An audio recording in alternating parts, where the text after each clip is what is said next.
Well, hello everyone. How are you? It is Friday, noon my time, probably evening. I know we have lots of people over in Europe watching, lots of people even down under. So welcome everyone. Thank you for joining me.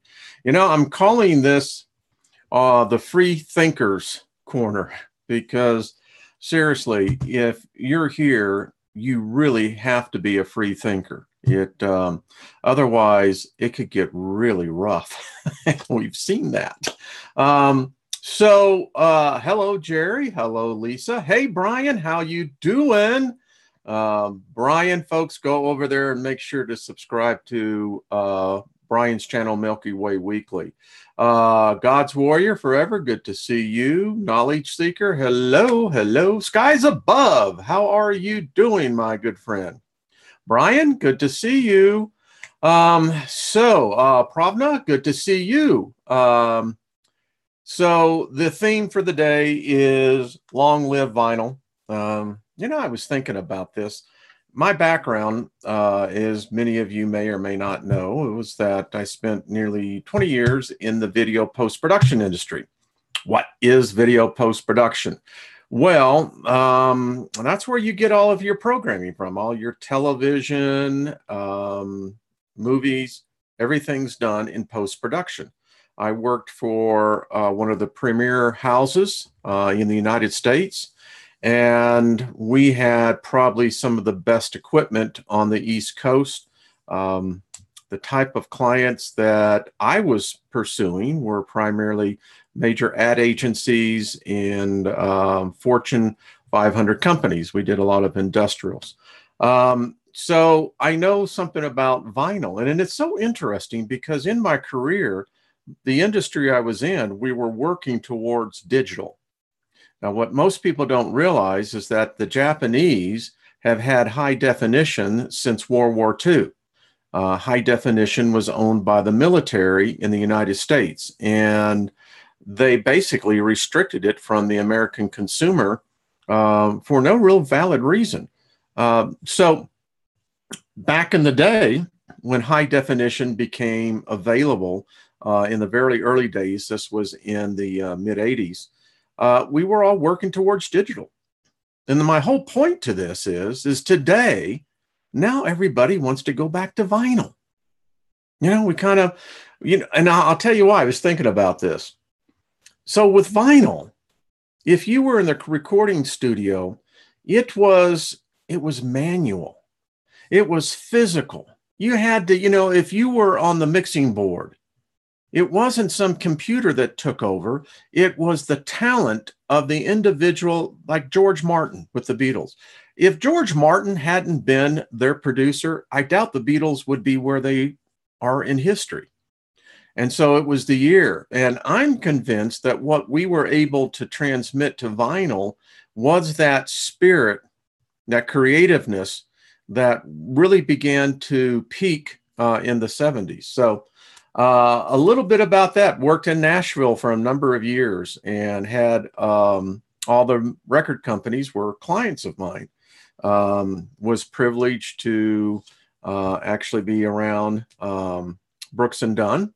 Loved Kix and Ronnie very much. They were just two of the coolest guys out there. They really were. Hey, thanks, Don. Boom, got you thinking, huh?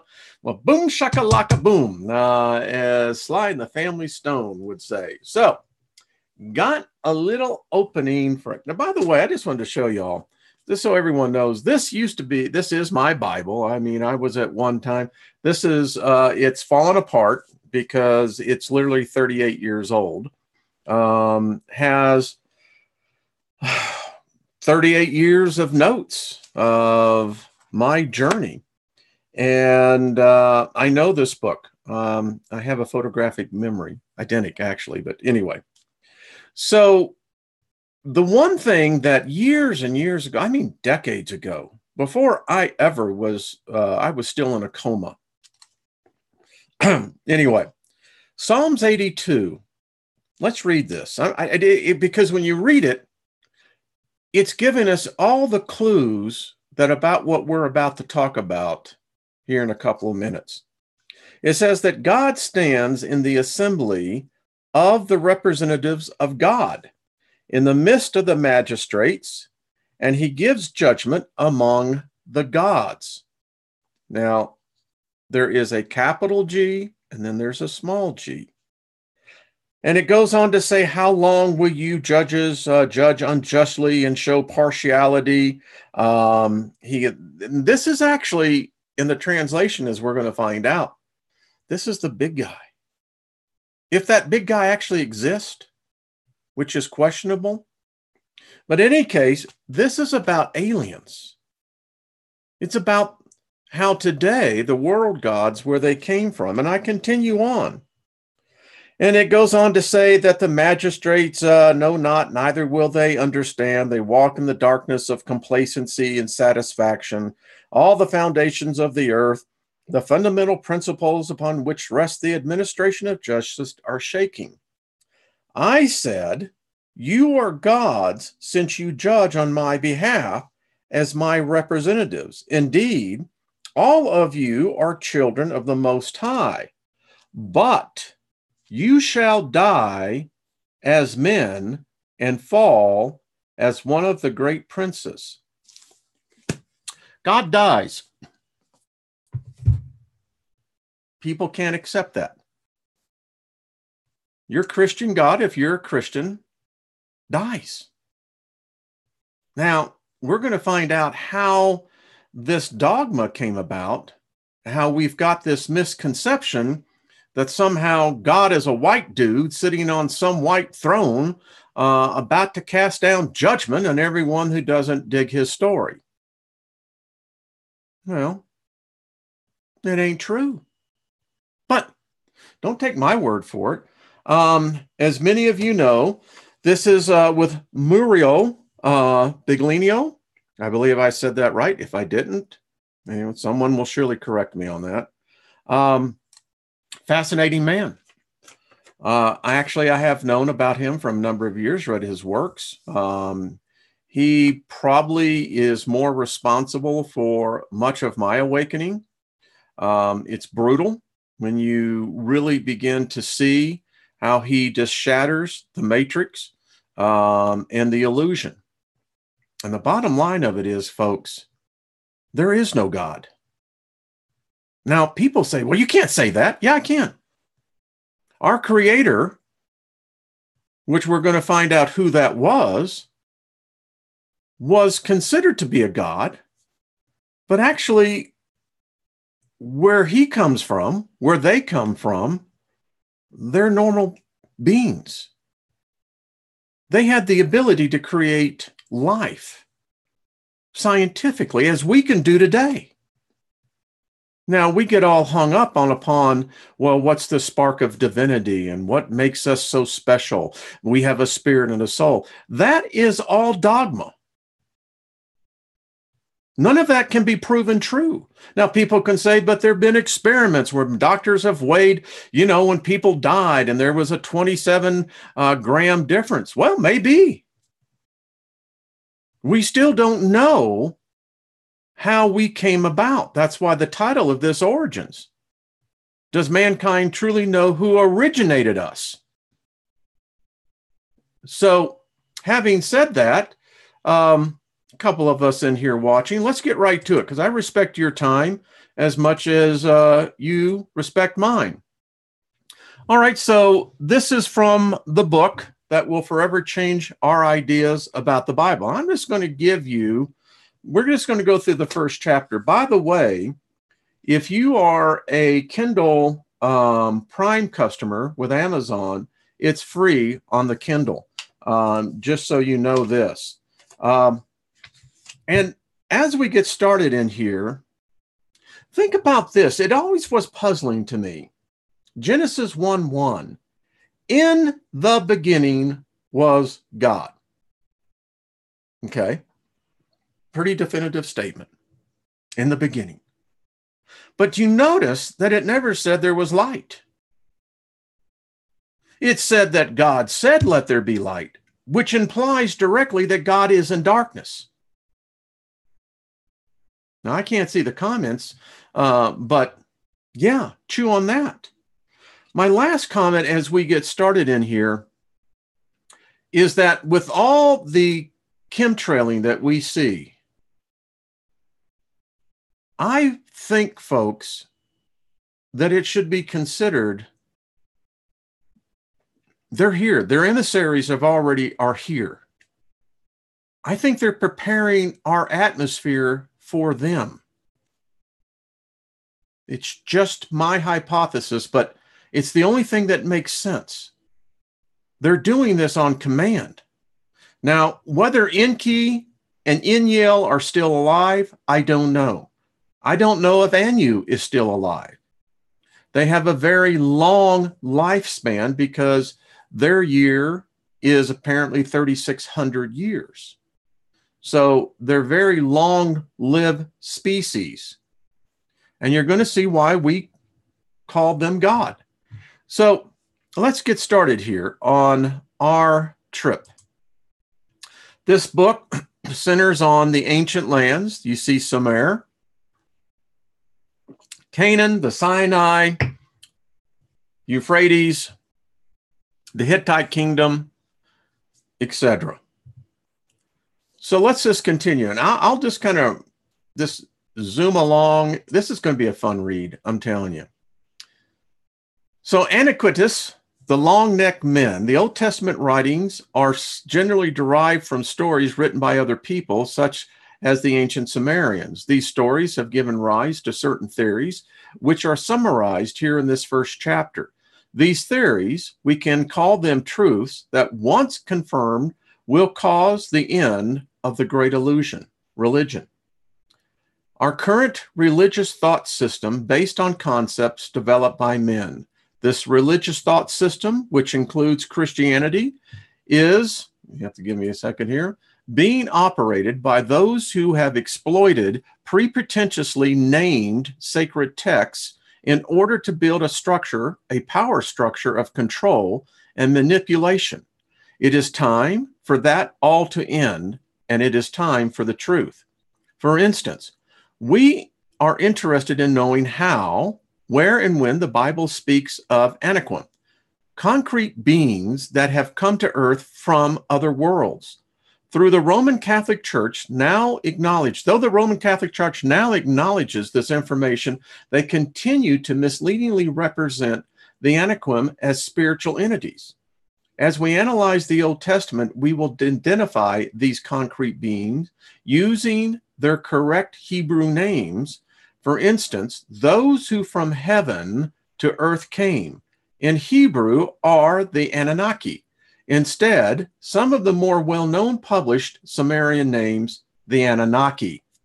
This is a story that can be disconcerting for some, but certainly full of fascination.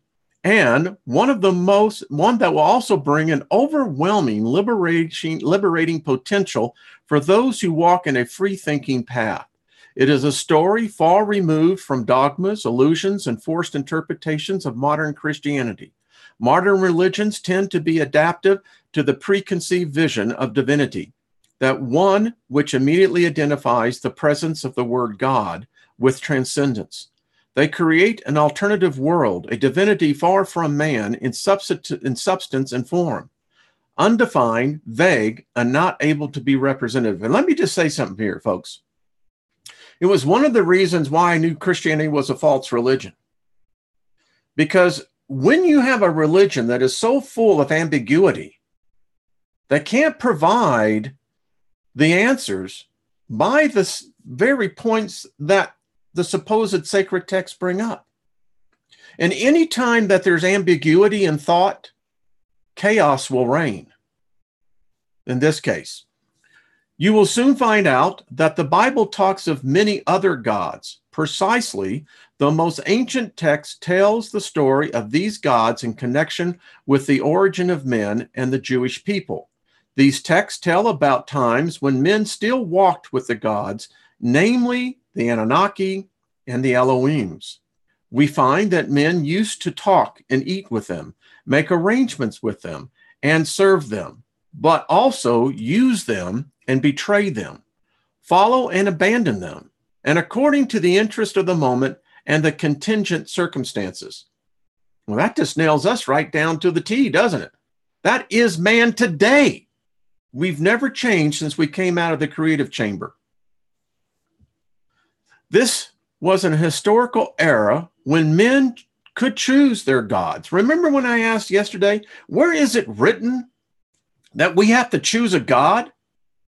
When did we get so off track that I'm talking about you, that you have to decide on a god? It's crazy. Anyway, from among the many possibilities, never asking the question of just one God, the divine was perceived in a totally different way from which was to be eventually built. Once men lost this direct contact, the basic assumption, in reconstructing the human history, scholars have progressively predated the origins of civilization.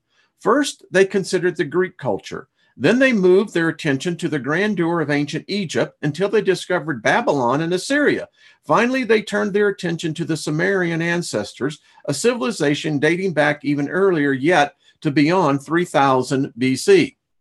And the Sumerians are indeed the source of those theories. All the theories today, folks, all your religions, all of them, your Bible, your Quran, all of them came from the Sumerians, mentioned in the opening chapter. So what do the founders of whole human civilizations tell us? First of all, we are told that there is a planet in the solar system unofficially named Nibiru, which has a long retrograde orbit equal to 3,600 earthly years. Its name, Nibiru, comes from crossing planet because this celestial body crosses the eclipse in the opposite direction traveled by most other planets, Mars, Jupiter in particular.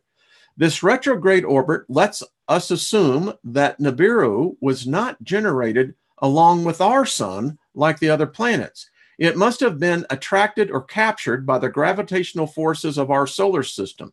And this is exactly what the Sumerian tale tells us, according to those authors' interpretations that official science considers alternative. A satellite of this planet could actually have impacted the Earth, producing not only the Great Depression, which is located under the Pacific Ocean, but also could have formed the moon and created the asteroid belt. But what does modern science say? Here is a brief summary of the findings in the official positions of the scientific community that somehow confirm the aforementioned incredible, unacceptable astronomical hypothesis. In 1999, Mauro di Martino, astronomer at the Astronomical Observatory of Torino, found that the deviations of the orbit of 82 comets, including the famous Halley's Comet, are due to a large planet about 3 times Jupiter with retrograde orbit that, compared to the orbital plane of other planets, is inclined at a 25 AU. Now, those of you who follow me, you know on Monday nights I'm with Dr. Claudia Albers. So we know an AU is 94 million miles. I always round it off to 100, and then you just subtract according to the number that you added. Anyway, from the sun. In 1972, examining Halley's Comet trajectory, Jay Brady from the Lawrence Livermore Laboratory, California, found out that also the orbit of this comet, like those of Uranus and Neptune, was disrupted. To explain this phenomenon, he assumed the existence of a planet X at a distance of 64 AU. So roughly, we're looking at 64, 600, that'd be 6,400 million miles from the sun. Pluto is 39 AU, with an orbital period of 1,800 earthly years, half the period indicated by the Sumerians, characterized by a retrograde orbit. NASA Pioneer missions have largely confirmed that there must be a celestial body about twice the size of the Earth within the solar orbit at a distance of about at least 2.4 billion kilometers beyond Pluto, with an orbital period of more than 1,000 years. James Christie from the U.S. Naval Observatory has suggested that the inclination of Pluto and Uranus, the movement of Pluto, and the retrograde orbit of Triton, one of Neptune's moons, are due to the passage of an intruder planet in the solar system, roughly 2 to 5 times the size of the Earth, with an orbit inclined at a distance of about 2.4 billion kilometers beyond Pluto. Now, he's bringing the evidence of all these astronomers from around the world. Ray Reynolds from the Ames Research Center says that astronomers are so confident of the existence of this Planet X that they only have to name it. It's called Planet X not only because it is still formally unknown, but also because it would be the 10th planet of the solar system, in addition to the 9 already known. And we know Pluto's been demoted, but that was a fluke. That was a bunch of assholes, basically. Yeah, I said assholes. You know, these scientists, they become such pompous asses. You know, they think that because they have a certain amount of knowledge that it elevates them above everyone else. They just don't realize that their crap stinks just like us and they have to wipe their butts as well. That was a commentary by R. Wayne Steiger. Anyway, as a result of research carried out by IRIS, the Infrared Astronomical Observatory, the heat detected the presence of a large body in the area of the Orion constellation, which moves very slowly. In 1983, the managers of the IRS granted an interview to the Washington Post scientific section. During this interview, they declared something that was then immediately reported by various American newspapers with expressions of great effort. They actually wrote that astronomers, were confused about the presence of a gigantic object, a mysterious celestial body in the solar system, a cosmic enigma. On that occasion, the director of the Project IRIS, G. Nuremberg, said he did not know what this was about, but NASA made a public statement saying that the celestial object that the IRS had detected might be approaching the Earth and could be the 10th planet that astronomers have been seeking for some time. William Guttich, chairman of the New York Planetarium, says it is possible that a 10th planet has already been reached but has not yet been observed with optical telescopes. They are looking for it in the southern skies at a distance of approximately 2.5 times of Neptune. A dark celestial body has also been seen, a planet or a brown dwarf star, orbiting the area of the Cygnus Uranus. It has been called S.Ori 72. In August 2000, researchers at the Southwest Research Institute in Colorado and the University of California, Santa Cruz developed a computerized simulation model which shows that about 4.5 billion years ago, the Earth was hit by a celestial body at least as large as Mars, or perhaps even larger.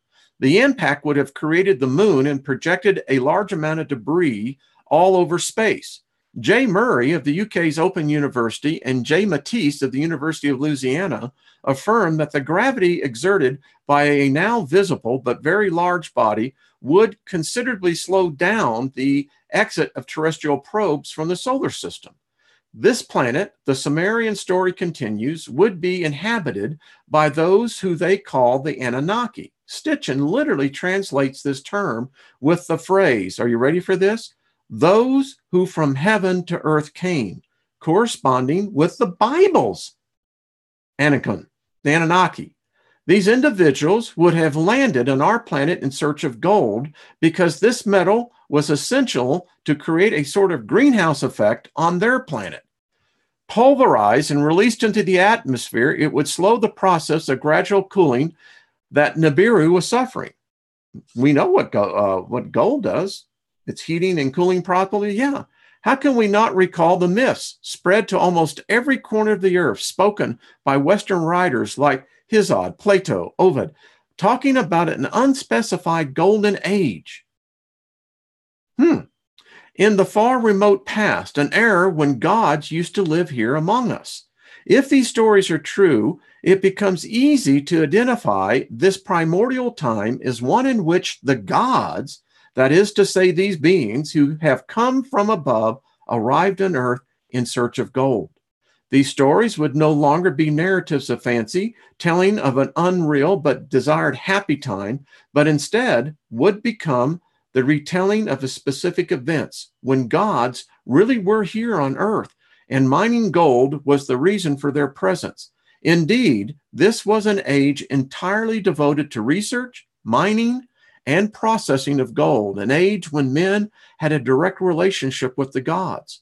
According to this amazing theory, 600 members of the Anunnaki descended into our planet in 12 groups of 50 and built their first base in Eridu. Remember when I showed you the picture of that over there in Iraq? South of Mesopotamia, whose name, according to the aforementioned scholar, means home of the faraway world, or home away from home. It stood on a hill artificially erected at the mouth of the Euphrates River. Perhaps this coincides with the memory about the biblical God of Genesis dividing the waters, chapter 1, in order to obtain a dry land and make life on earth possible. As we know, the ground was rich in oil and was therefore a valuable source of energy for the structures that were to be built. Moreover, the vast plains were appropriate for the construction of landing strips. This entire expedition was commanded by a being whom we might consider Emperor, named Anu, the absolute ruler living on Nibiru. Operational direction was initially given to one of his two sons, Enki, who was later joined and eventually replaced by his brother Enlil. A shift of command occurred when Enki took control of the diggings in South Africa gold mines in the territory that would nowadays correspond to Zimbabwe. The Sumerians say that after tens of thousands of earthly years of laborious diggings, the Anunnaki rebelled and demanded to be released. After several attempts to settle what we would call today a labor dispute, Enki developed an alternative solution that proved to be truly decisive. Problematic. With hindsight, not only for them, but also for us. Commander Enki could observe some small humanoids, Homo erectus, maybe, Homo habilis, maybe, and thought that they could be genetically modified in order to replace the tired Anunnaki who were constantly protesting and revolting. The Sumerian myth tells us that the gods, forced to work in these gold mines, diggings, and piling up earth, complained for their quality of life and blamed Enki for their troubled situation. Enki's mother urged her son to intervene and help the Anunnaki, who were working extremely hard. She suggested that he create a substitute for gods, a double, so that they could break free from their burden of work. She suggested that he create or mold some servants. Her son replied that such creatures actually already existed, and he asked her to modify the species and to place upon them the image of themselves, the gods. We were created in God's image. You getting it? Thanks to their scientific knowledge, these Anunnaki conducted a number of experiments genetically manipulating the humanids with grafts of their own DNA. This project was developed in collaboration with Nimhezag, Enki's wife, known as Mother Goddess, or Mammy, and also as She Who Gives Life. Working in their lab, known as the Creational Room, after several attempts, many of which failed, they produced a new creature called the Lulu, meaning the blended one, the mixed one, the product of a mixture of genetic heritage. This new creature was also called Adama, from which we get the biblical name Adam, the one on earth, the earthly one. These beings, those who from heaven to earth came, had in fact created Homo sapiens. All this happened about 300,000 years ago in northern Zimbabwe, and it is right around that time in that part of the East Africa that paleontologists would trace the appearance of Homo sapiens. Coincidence? Don't think so. The Anunnaki then produced a race of tough workers, just intelligent enough to understand their creator/owner's needs and commands. This reminds us of that phrase that says, we were created to love and serve God. It probably contains far more truth than one would think. These gods, in effect, created a race destined for just menial jobs. You and I. Mm-hmm.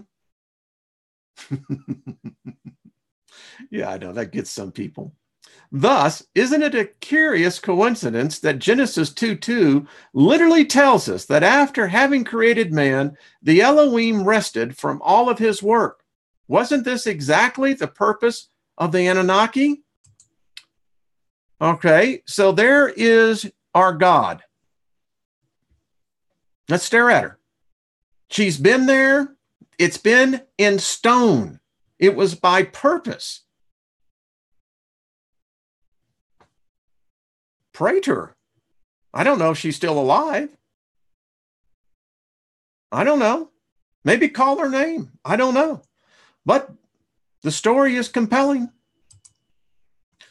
Two short notes. The figure of the mother goddess, which is variously studied, analyzed, symbolically interpreted, and psychoanalytical explained as being identified with Mother Earth, is indeed quite simply this female Anunnaki, a medical expert in genetic engineering who can be quite rightly considered the mother of all mankind.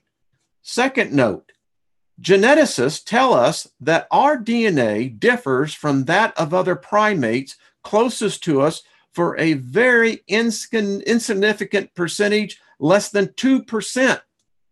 Could this 2% have been incorporated into hominids to drive the rapid evolutionary development that led our species to its final results, Homo sapiens? Our closest relatives have culturally and technically evolved much more slowly to the point that they cannot even be remotely compared to us.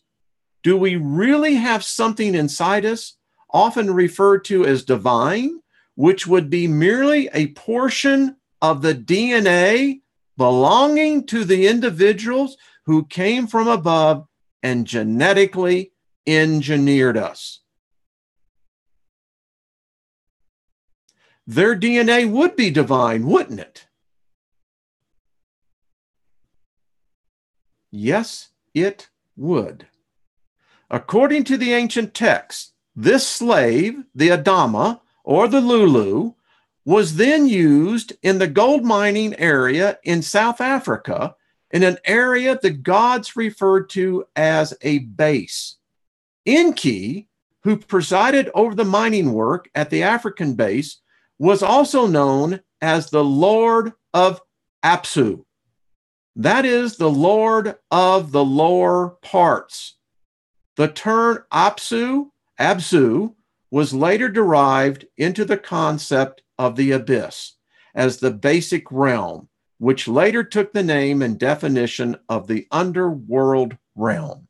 Here too, the explanation is much simpler than all of the various ruminations generated from religious anthropology and psychoanalysts and so on. The real or the psychoanalytic descriptions of the abyss, of hell, of the subconscious, along with all the theories that followed, constituted the basis of the concept of receiving a heavenly reward versus a horrible punishment in the endless hell. The mines. The gods worked in the mines. I didn't like it either.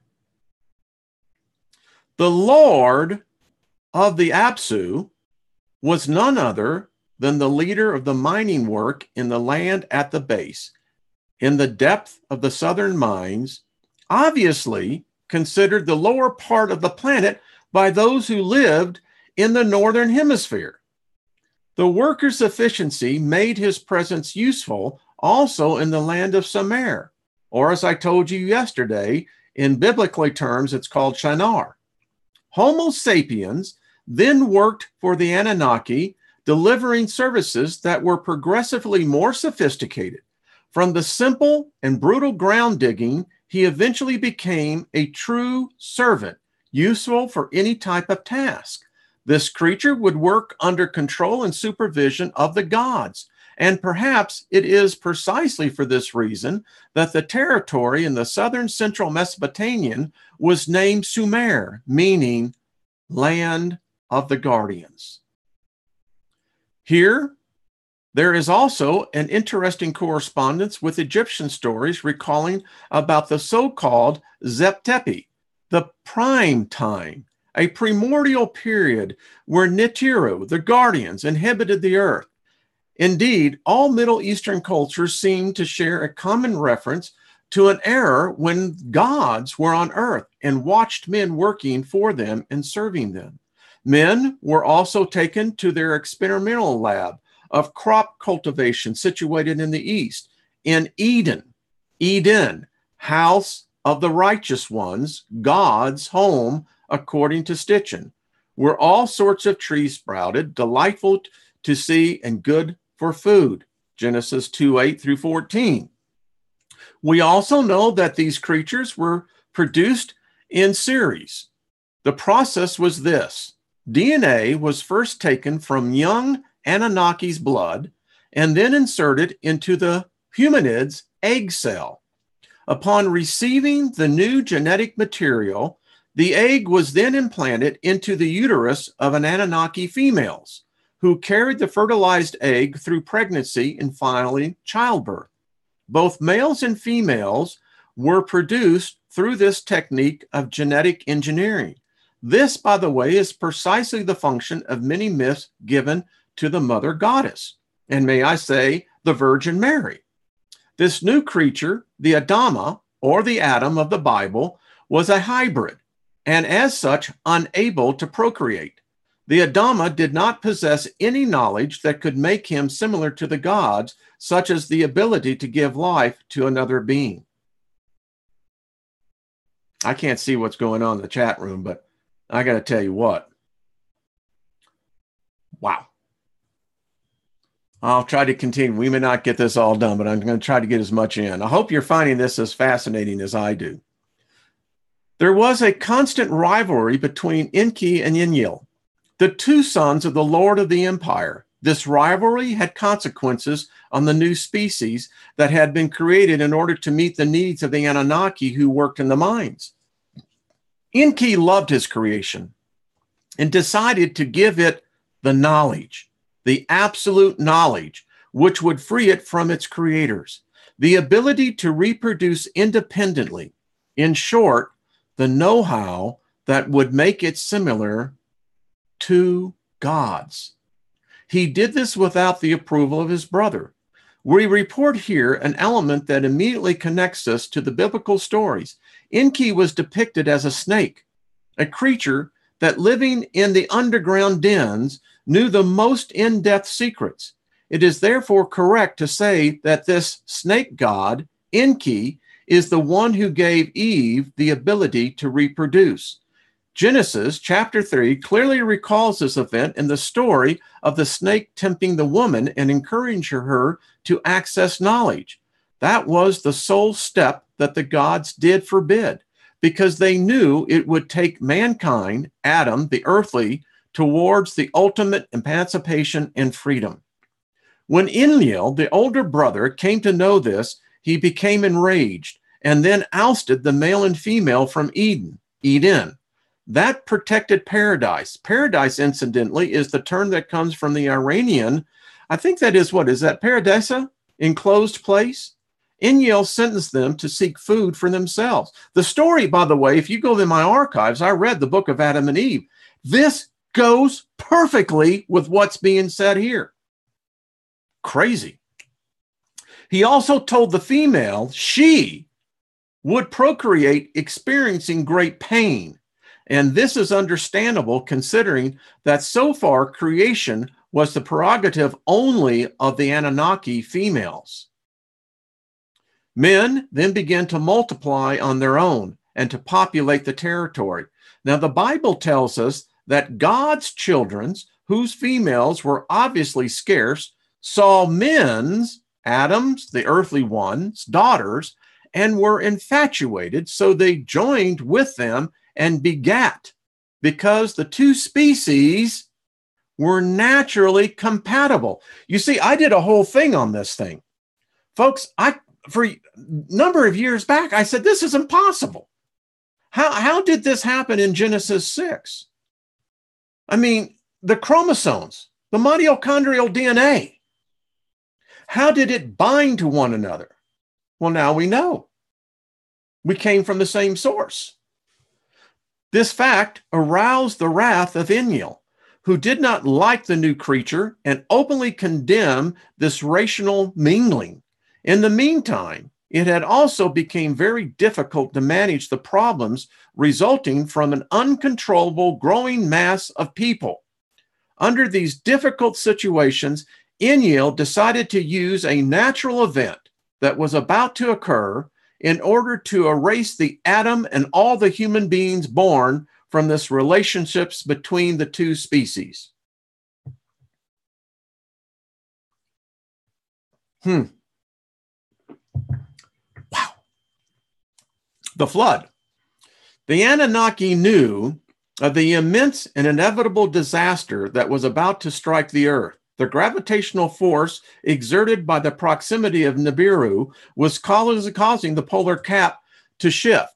Disastrous consequences were about to affect the entire planet. This event, worldwide known as the flood, happened about 13,000 years ago at the end of the last great ice age. The Anunnaki already knew about it, and Enlil took advantage of this opportunity to achieve his goal at the expense of humanity. He decided to temporarily leave the planet without alerting humankind, condemning them to all extinction, along with all the animals inhabiting the planet. In fact, the gods left on their ships and returned only when the flood waters receded. We said, however, that Enki, creator of mankind, loved his creatures, and driven by this feeling, decided to save at least some of them. He therefore warned one man, Utanishtim, the Sumerian Noah, of the imminent danger and gave him the necessary instructions to rescue himself and his family and some animals useful for their survival. Enki knew that after a time, the normal conditions of life would reestablish.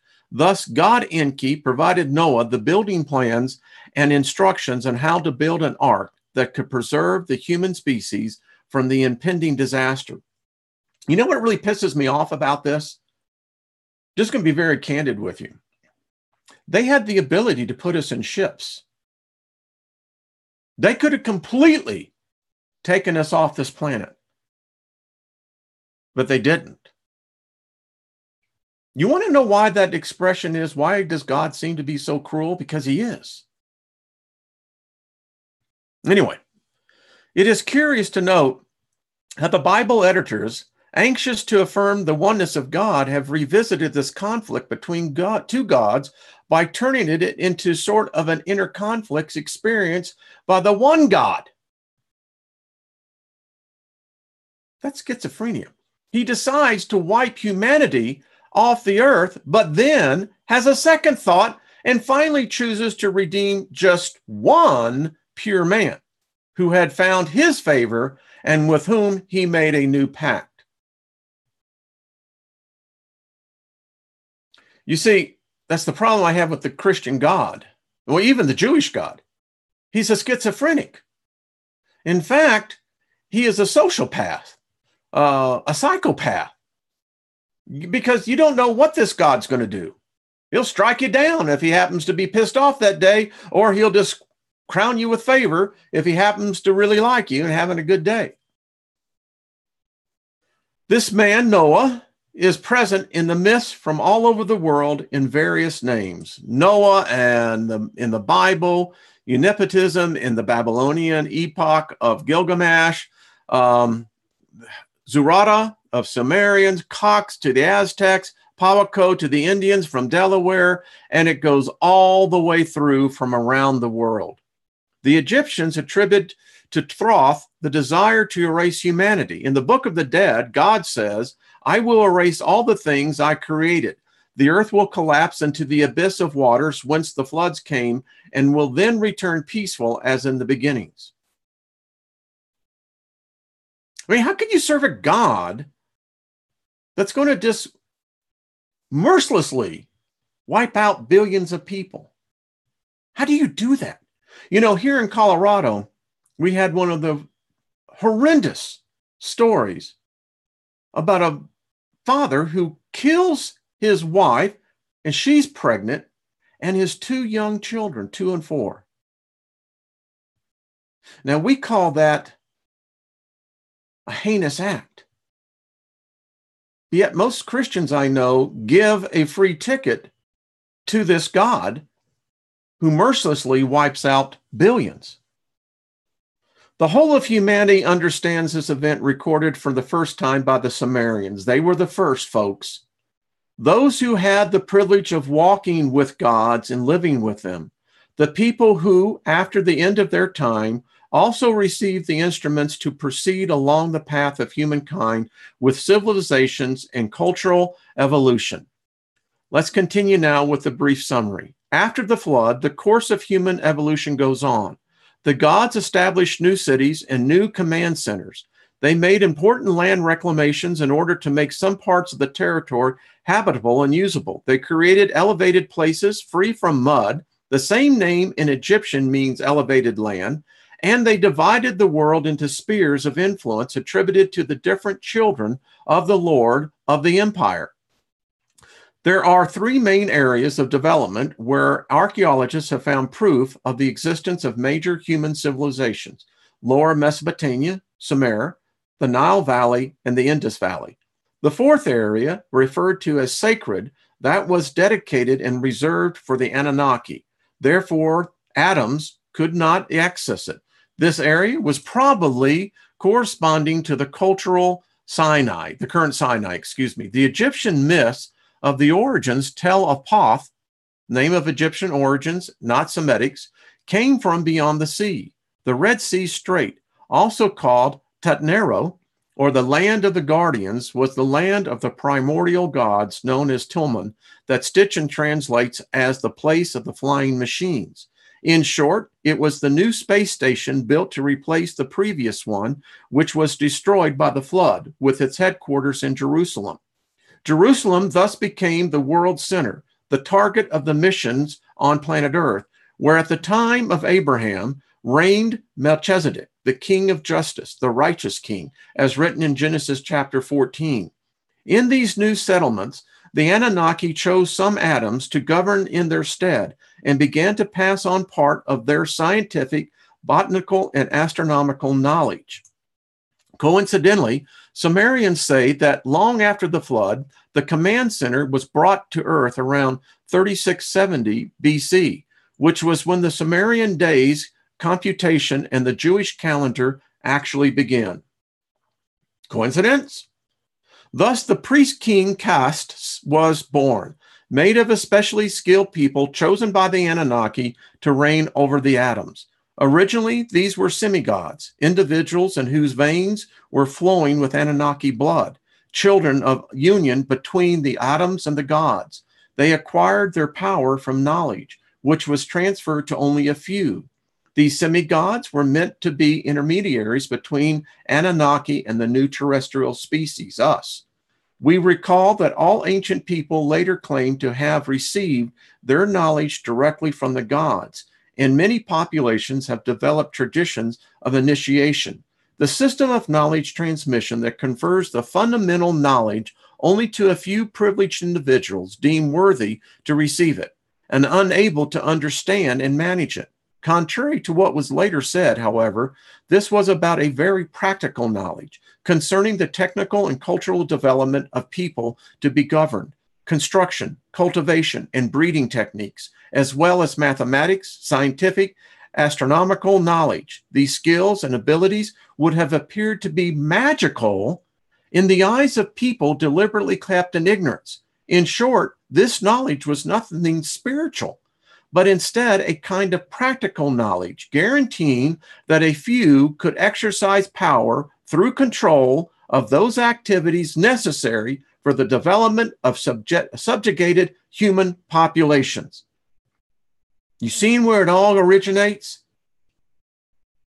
They covered it in this this covering, what is actually nothing more than knowledge, and made it spiritual. You aren't spiritually good enough to obtain the knowledge. How many times have you heard this? From so-called guys, Samis, and, everyone else that seems to have obtained this area of enlightenment. What enlightenment? Apparently, it's all man-made.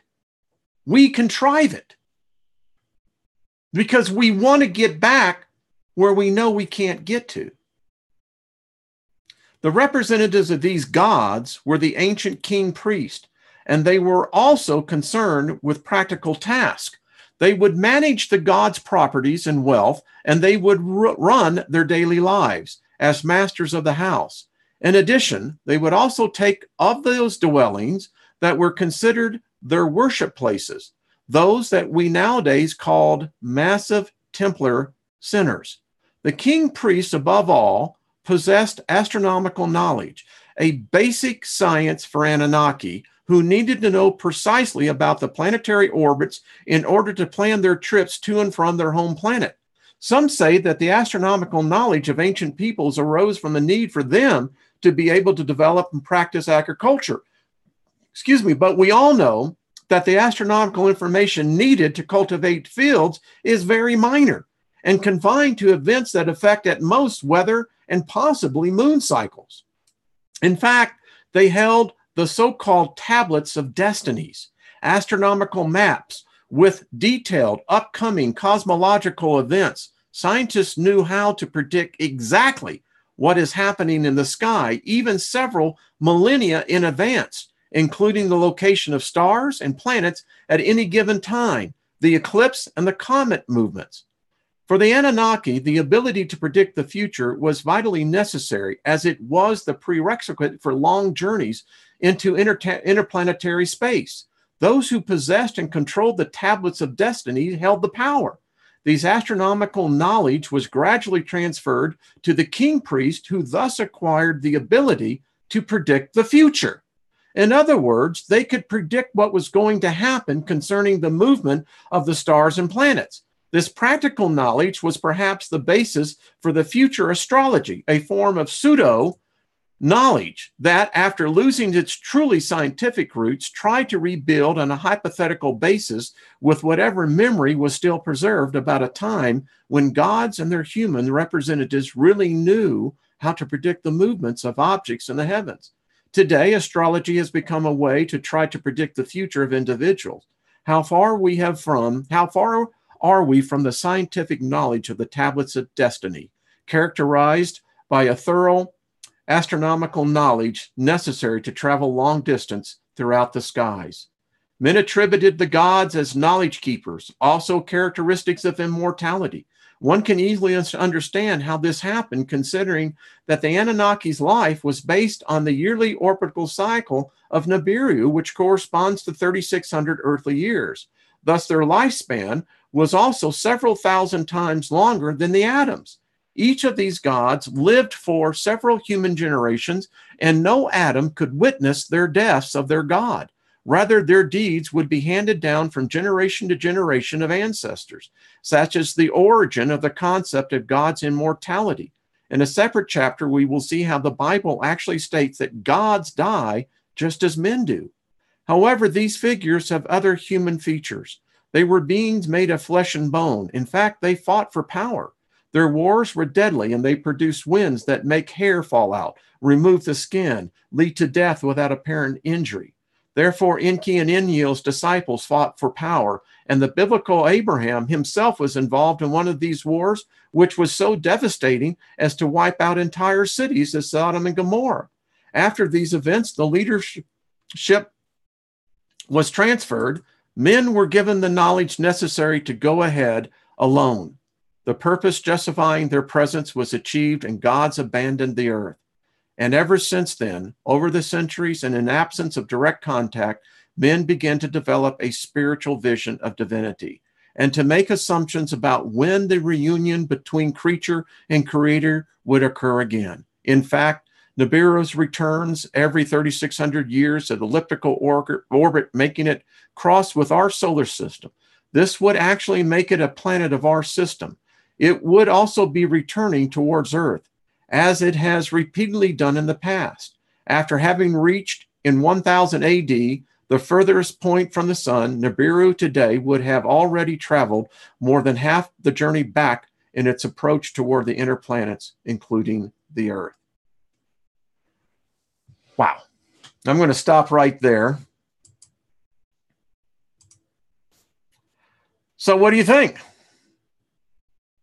Is that, and listen, wait till I get into the Sumerian part. And if y'all like, we can do this again and continue to read the rest of this first chapter. It explains a lot. You know, I've questioned this. Why is it mankind has not heard from any God? No new writings. None. And of any God. Now, I thought, well, maybe the Mormons, you know, they had Marconi come and talk to them. But that would be the only one that I would think about. And then when you read it, it's not all that much different. Could this be the reason why there's no new word from God, no new writings? I mean, come on, folks. When are we going to grow up? Are you telling me that this is the sum total of God and man? That doesn't even make sense to a moron. Come on. I see people struggle, quote, all the time, ancient scripture that they have no reality, no foundation in, and adapting as though it's some sort of sacred word from God. Which God? And why is this God quit talking? Because it's not here. Let me give you another point of view. Back in the day when I was an ordained minister, still practicing Christianity, I had a dream. And in this dream, I saw the temple in Jerusalem. And I saw a ship leaving from the temple. And this is what I heard. Never again shall I bestow my grace upon these people. Now, it was just a dream. But in a way, it kind of made sense to me when I meditated on that. Because apparently, if you take the story of the first temple, where did the power of the Elohim go? And the other thing I could never figure out was this Elohim was powerless against other forces. It never fought another God. It never challenged another God because it doesn't exist. It's why it could never challenge anything. My question is, though, I think the advanced delegation is already here. Now, I don't know about if the Vatican and the Sectarium Omega, do they really believe that these are a warlike species, the Anunnaki? I don't know. But I think what we can at least agree upon, there's enough collaboration from enough of multiple sources that say the Anunnaki did exist, and it appears that they are our gods. Now, I know that sounds hard, but I think that if Mammy is still alive, and as we get into the second part of this chapter, it's going to explain a lot to you folks. Many of you that are searching and have been searching, it's going to dovetail very nicely for you because you're going to connect those missing pieces of the story. And you know, a story is only as vivid as the storyteller tells it. And we're dealing with thousands and thousands and thousands of years where the story is not what it is today. I wrote to this earlier to someone who wrote to me, and I said, The Christian religion resembles nothing to what it started out to. It's the same with all religion. And that's why the religion has to adapt. It has to have this foundation that they tell you that this is why you have to achieve your spirituality. But they can't prove the spirituality to begin with. And the reason now, think about it, the word divine comes from the DNA. The DNA is divine because it came from our gods, our creators. It gets into it, and they get into the genetics. We're going to get into the mitochondrial DNA, folks. It's going to shock you when you see what geneticists have put together. We know. Lawrence, you don't know what Sodom was. You only know by the indoctrination of a culture of people that no longer exist. You can't say that Sodom and Gomorrah was what it was. Your indoctrination under the God spell makes you believe that. You see, that's the problem with religion. We summarily dismiss the murder of thousands, maybe millions of people because, oh, they were sinful. Under whose terms? Whose sin are you talking about? Are you telling me because two men fall in love with each other, two women, that that's somehow perverted? You know, I don't understand that. It's time we get out of this stinking thinking.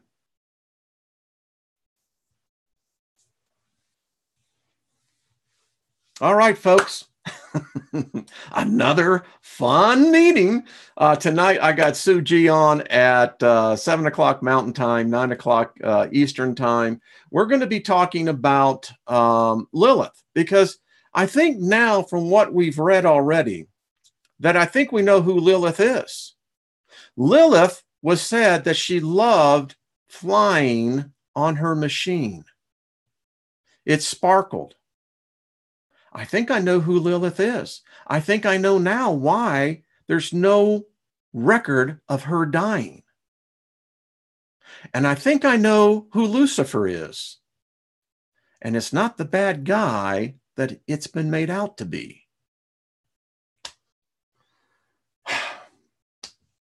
Yes, Sean, it's time for our species. Listen, you know what I think Anu, if Anu is still alive, you know what would be the shocker of all times if he came back and found our species, us, that we have evolved beyond and threw off the unseen gods. And we began to exploit that DNA, that random factor that's in all of us. And instead of mimicking the gods, become greater than the gods. I think that that is the only hope for our species. Religion, politics, they're the destructive divisiveness of our insanity. And you know, I think about this. Should the Anunnaki come back in force, in which I believe, I think now, you think about all the chemical spraying, all the chemtrails. I think the powers to be have been preparing our atmosphere for their return. They have to alter the atmosphere for some reason. And the thing about it is, man never was meant to be on this planet. We can't adapt to the environment here. We're constantly having to adjust it. That's why we build houses. You see where this is going? So this is what part 2 will entail. Folks, you know, listen, there is freedom in this, and I have great respect for everyone who has a belief, whatever they believe in. But for those of us who are free thinkers, who want to begin to break out of this metrics of thought and begin to explore knowledge for what it is, I think we have our answers, and we've got great men such as Mauro, who's made disclosures. Read his books.